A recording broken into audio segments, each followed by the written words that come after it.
Online औषध विक्रीच्या विरोधामध्ये देशभरामध्ये ड्रगिस्ट आणि केमिस्ट असोसिएशन आक्रमक झाल्याचं बघायला मिळते। आज त्याच अनुषंगानं देशभरामध्ये 24 तासाचा बंद जो आहे तो या संघटनेकडून पुकारण्यात आलेला। मी राजधानी नवी दिल्लीमध्ये आहे।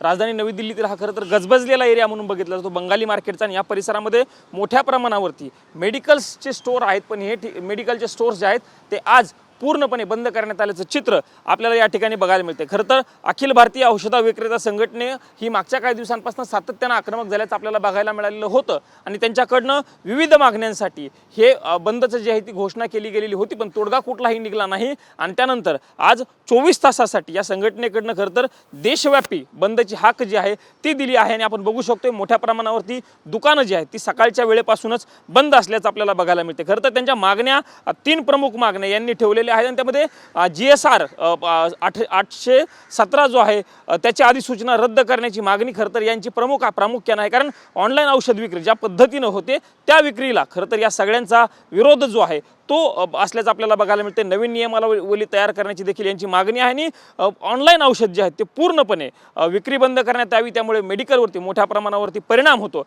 अशा पद्धतीची भूमिका खरं तर या संघटनेची आहे, आणि म्हणूनच त्यांनी या बंदची घोषणा जी आहे ती केल्याचं आपल्याला बघायला मिळते। बंदची जरी घोषणा केली गेली असली तरी इमर्जन्सीसाठी मेडिकल स्टोर्स जे आहेत ते अचानकपणे उघडले जाऊ शकतात अशी त्यांच्याकडनं तजवीज जी आहे ती केली गेलेली आहे। रुग्णांना कुठल्याही पद्धतीचा त्रास होऊ नये याची खबरदारी आमच्याकडनं बाळगली जाईल असं त्यांच्याकडनं सांगितलं जात आहे। पण आज दिवसभरासाठी खरं तर या असोसिएशनकडनं बंद पुकारला गेल्यामुळे रुग्णांची एक प्रकारे हाल होण्याची शक्यता देखील नाकारली जाऊ शकत नाहीये।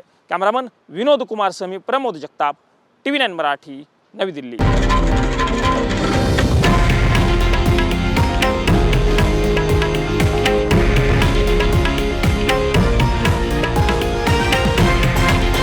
हे आहे देशातील नंबर 1 न्यूज नेटवर्क, आणि आपण पाहत आहात TV9 मराठी, एकमेव।